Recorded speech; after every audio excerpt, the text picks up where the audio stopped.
जय हिंद दोस्तों, मैं सेबी पंजीकृत सलाहकार नहीं हूं। यह वीडियो केवल शैक्षिक और सूचनात्मक उद्देश्य के लिए बनाई गई है। कई सारी कंपनियों के लेकर जो है ब्रोकरेज रिपोर्ट निकल के सामने आ रही हैं।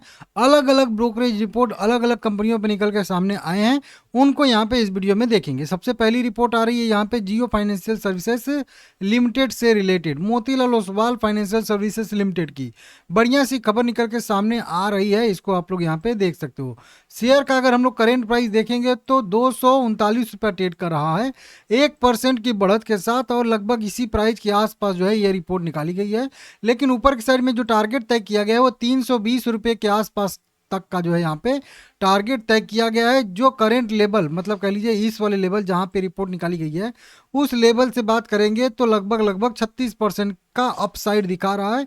और कंपनी ने यहाँ पे देखेंगे मतलब मोतीलाल ओसवाल ने कंपनी को बाय रेटिंग दिया है, तो 36% तक की बढ़त अगले 12 महीने में देखने के लिए मिल सकती है।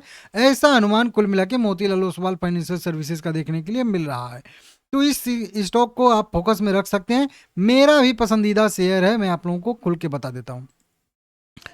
JSW एनर्जी लिमिटेड 1180 रुपया करेंट प्राइस है, 3% की गिरावट आई है और स्टील सेक्टर में आज मार्केट में गिरावट थी, इसकी वजह से ही इसमें भी मोतीलाल ओसवाल की ही रिपोर्ट निकल के सामने आई है। ठीक है ना। अब मोतीलाल ओसवाल ने इनको जो है 1214 रुपये के आसपास यह रेटिंग निकाली है। 1400 रुपया, जी हाँ, छोटा मोटा नहीं, 1400 रुपये का अच्छा खासा कंपनी कंपनी ने अपना टारगेट तय किया है, जो अप साइड का मोमेंटम बता रहा है लगभग 15% के आसपास का। और बाय रेटिंग यहाँ पे दी गई है JSW स्टील लिमिटेड को भी, तो इसको भी देख लीजिएगा। आने वाले समय में इसमें मोमेंटम की संभावनाएं दिख रही है। भारत इलेक्ट्रॉनिक्स लिमिटेड 454 रुपया करेंट प्राइस है, 2% की तो इसमें भी गिरावट आ गई है। अब इसमें भी चॉइस ब्रोकिंग की यहाँ पे रिपोर्ट निकल के सामने आ रही है, चॉइस इंटरनेशनल इक्विटीज का बाय रेटिंग इन्होंने भी दिया है और सेक्टर का व्यू जो है पॉजिटिव यहाँ पे रखा है।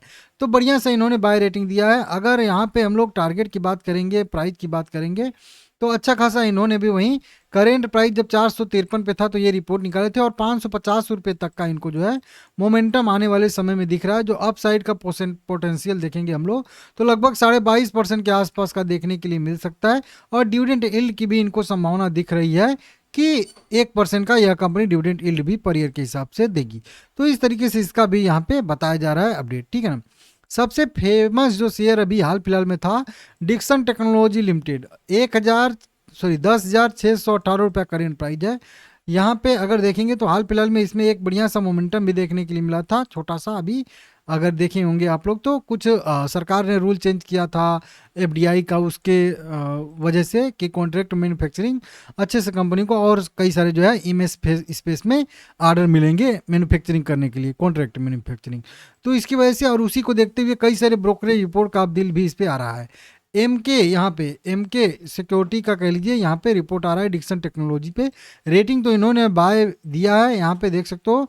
और टारगेट प्राइस जो इन्होंने तय किया है वो 15,200 रुपये का तय किया है। और करेंट प्राइस अभी कह लीजिए कि 10,900 पे था तब ये रिपोर्ट निकाली थी। जो अपसाइड का अभी के हिसाब से मोमेंटम देखेंगे मतलब उस समय के हिसाब से तो 39% का दिखा रहा है, लेकिन अभी के हिसाब से देखेंगे तो 40-42% का मोमेंटम दिखा रहा है, क्योंकि आज थोड़ा सा गिर भी तो गया है ना, इस वजह से। तो ये भी शेयर थोड़ा सा फोकस में आप लोग रखिए। इसी के साथ साथ मोतीलाल ओसवाल नहीं, जेम फाइनेंशियल की भी रिपोर्ट आई है इन्हीं पे। डिक्सन टेक्नोलॉजी को 8 की रेटिंग इन्होंने दिया है, और 8 की रेटिंग देते हुए इन्होंने भी वहीं कह लीजिए कि अपना 12 महीने के लिए जो टारगेट तय किया है वो 11,000 रुपये के आसपास तय किया है, जो करेंट लेवल से लगभग 12% के आसपास का अपसाइड का मोमेंटम बता रहा है। इस तरीके से ये भी रिपोर्ट बढ़िया है डिक्सन टेक्नोलॉजी पे। डिक्सन टेक्नोलॉजी भी गिरावट में मिल रहा है, लेकिन लॉन्ग टर्म का अगर व्यू है तो आप लोग इसको अपने हिसाब से देख सकते हैं। शेयर बढ़िया है, हालांकि फिलहाल में थोड़ा सा दिक्कत में है। कोल इंडिया में भी बात करेंगे तो 447 रुपये करेंट प्राइस ट्रेड करा है, 6% का यह कंपनी डिविडेंड देती है। सरकारी कंपनी है कोल इंडिया लिमिटेड के, जो है अभी कोकिंग कोल का जो IPO आया था उसकी मैं वीडियो बना रहा था। अब इसमें भी देखेंगे तो जेम फाइनेंशियल की ही रिपोर्ट आई है। जेम फाइनेंशियल ने यहाँ पे भी रिड्यूस की रेटिंग दे दिया, मतलब इन्होंने सेल करने की रेटिंग दी है, या कह लीजिए कम करने की रेटिंग दी है कोल इंडिया लिमिटेड को। ठीक है ना। तो ये थोड़ा सा दिक्कत है। अगर इन्होंने देखें टारगेट दिया तो 12 महीने का इन्होंने टारगेट जो तय किया है 420 रुपया तय किया है। जो डाउन साइड 4% का दिखा रहा है। तो देखिए अब 4% कोल इंडिया के गिरने के लिए तो शेयर में रिड्यूस रेटिंग नहीं देना चाहिए, मेरे हिसाब से नहीं एग्जिट करना चाहिए। अच्छे खासे लेवल पे है शेयर, मोमेंटम किया है, तो हो सकता है थोड़ा बहुत रिट्रेस करे नीचे की साइड में। 420 पे सपोर्ट भी है, तो अब उतना से कोई मतलब नहीं निकलता है। ठीक है ना, मेरा भी इसमें भी पॉजिटिव ही रहने वाला है, तो इसको देख लीजिएगा आप लोग, समझ लीजिएगा। जियो फाइनेंशियल का बता ही चुका हूँ आप लोगों को। वीडियो पसंद आया है तो लाइक करिएगा, चैनल को सब्सक्राइब करिएगा सभी लोग।